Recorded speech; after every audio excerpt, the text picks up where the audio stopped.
pudiéramos como resumir en una frase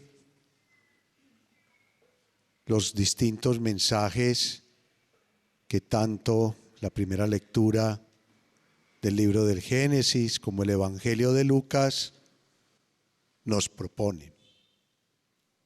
Diría la fuerza de la oración. Es como el tema central que nos propone hoy el Señor. La fuerza de la oración. ¿Para qué sirve orar? ¿Y cómo hacer oración? Sin duda es un tema demasiado amplio que nos exigiría mucho tiempo para profundizar, conocer y aplicar. Trataré en pocas palabras de recoger elementos que nos puedan quedar para nuestra vida personal, nuestra vida cristiana, y valorar la importancia de la oración. Una oración del cual Jesús era modelo. Numerosos son los pasajes donde nos muestran a Jesús haciendo oración. De hecho, este capítulo que acabamos de escuchar ubican a Jesús en un cierto lugar haciendo oración. Los discípulos están inquietos, con curiosidad. Seguramente se daban cuenta que la oración para Jesús era importante, le daba fuerza, le daba sabiduría. Nos dicen en otros momentos que cada que Jesús iba a tomar una decisión grande, iba a dar un paso importante, se iba solo a orar. Y por eso, en medio de esa situación que les llamaba la atención, a los discípulos le dirán: Señor, enséñanos a orar. Es la súplica que esta comunidad cristiana de Santiago Apóstol le vamos a dirigir al Señor. Señor, enséñanos a orar. Y vamos a abrir toda nuestra mente, nuestro entendimiento, para no solamente aprender de memoria la oración dominical, es decir, la oración del Padre Nuestro, que ya conocemos, sino lo más importante, la actitud, la forma de orar. Nosotros podemos aprendernos muchas novenas, muchos textos de oraciones. De hecho, nos sabemos el Padre Nuestro, nos sabemos el Ave María y demás. La pregunta que yo les diría es, o les haría es, ¿cómo oramos el Padre Nuestro? ¿Lo hacemos de una manera rutinaria, repetitiva, sin conciencia? ¿O sabemos lo que estamos diciendo y por qué lo decimos? 7 grandes súplicas nos propone la oración que nos enseña Jesús. Entendiendo que para Jesús la oración es una experiencia de encuentro con el Padre. Y a Él dirige Él nuestras necesidades, sus necesidades. Y Jesús tiene una relación íntima con el Padre Celestial. Te doy gracias, Señor, del cielo y de la tierra, porque has revelado estas cosas a los pequeños, a los sencillos. Es otra de las plegarias.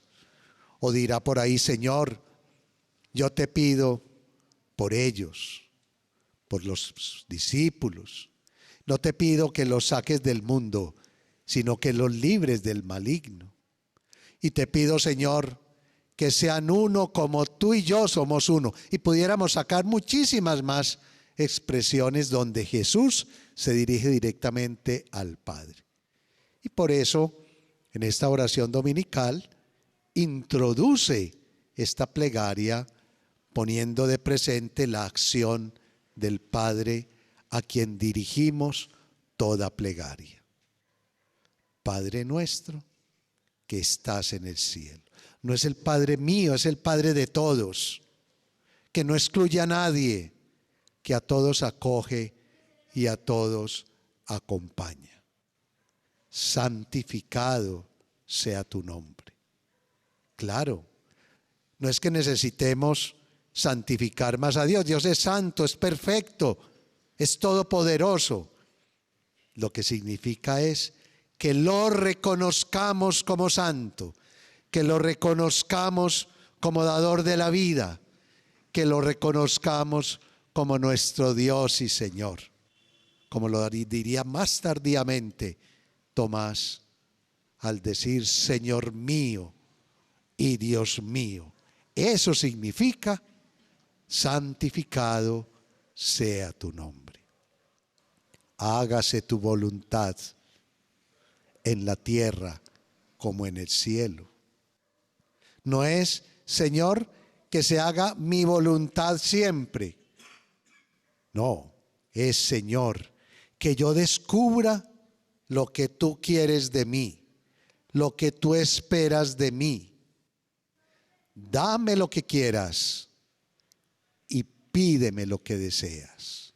Claro, Señor, dame la gracia que yo voy a hacer siempre tu voluntad, porque sé que no estoy solo, porque sé que tú me acompañas.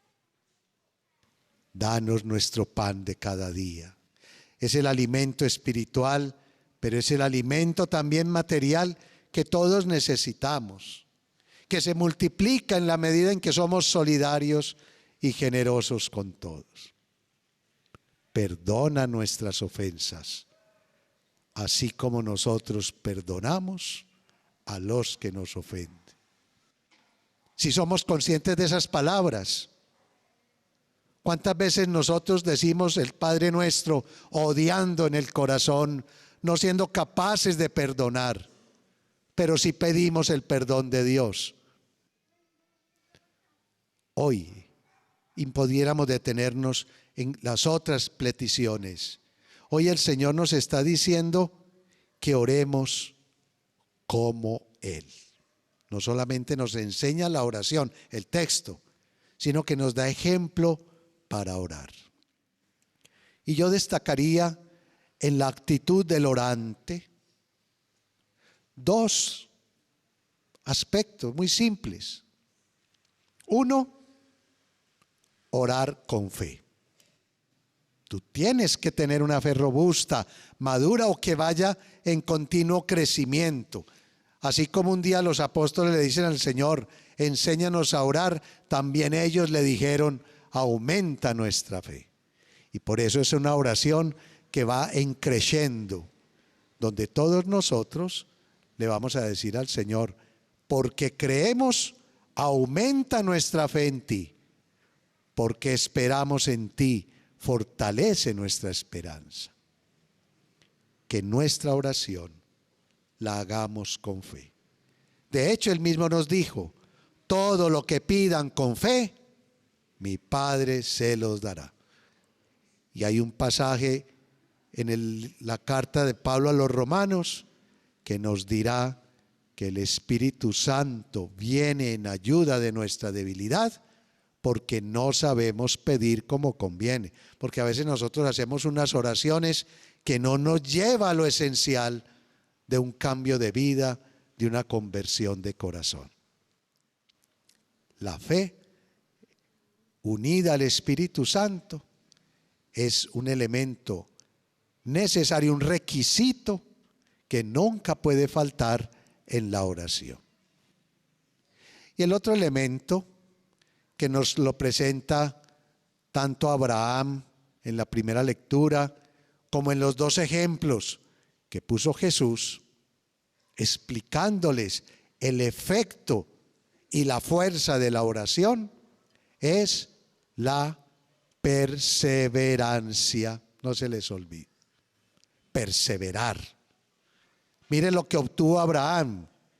Estos personajes que él había cogido, que la semana pasada también se nos presentaron en la actitud de acogida de Abraham, eran unos personajes que avanzaban a conocer Sodoma y Gomorra porque el Señor había tomado la decisión de destruirlos, porque era una ciudad dominada por el pecado y por la maldad.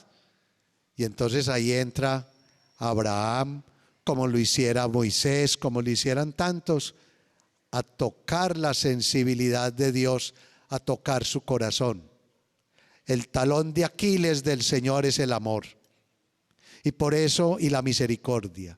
Y por eso Abraham insistiendo, si faltan 50, si le faltan 45, si hay 40 justos, 30 justos, 10 justos, ¿vas a destruir por esos 10? No. Entonces toca el corazón. El texto dirá, y el Señor se retiró. No lo pusieron en el texto de hoy, pero termina y el Señor se retiró. Es decir, perdonó. Y lo mismo la oración.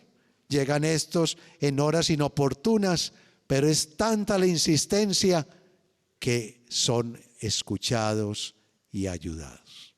Entonces yo los invito a todos a que siempre hagamos la oración con perseverancia.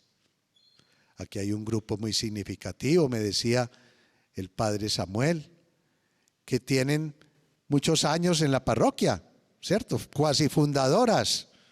La parroquia Santiago Apóstol tiene 55 años de historia. ¿Y ustedes cuántos años llevan aquí en presencia de la parroquia? ¿Cuántos? 55 fundadoras que acompañan. Pónganse de pie, este grupito. Eso, démosles un fuerte aplauso a ellas y a ellos. ¿Por qué me parece muy importante? Eso, pueden sentarse. Porque ellas en todos estos años no han estado haciendo crochet solamente. No, han estado orando. Una oración con perseverancia que da fruto. Con un grupo de jóvenes aquí presentes, los de amarillo, ¿cierto? Pónganse de pie los del grupo juvenil y todos, comunidades de juventud. Un aplauso para estos jóvenes también. Pero también están las comunidades que están acá, pónganse de pie, las distintas comunidades del sistema de nueva evangelización. Y está el grupo de servidoras, servidores por allá y otras cabezas. En fin, la fuerza de la oración de este grupo sin duda da como fruto una comunidad madura que persevera y que está dando unos frutos maravillosos.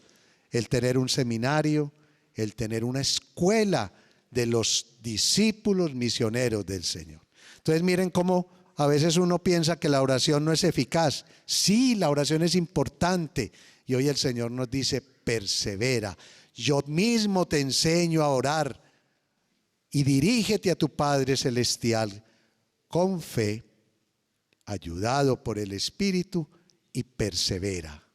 Nunca te canses de oración, de orar.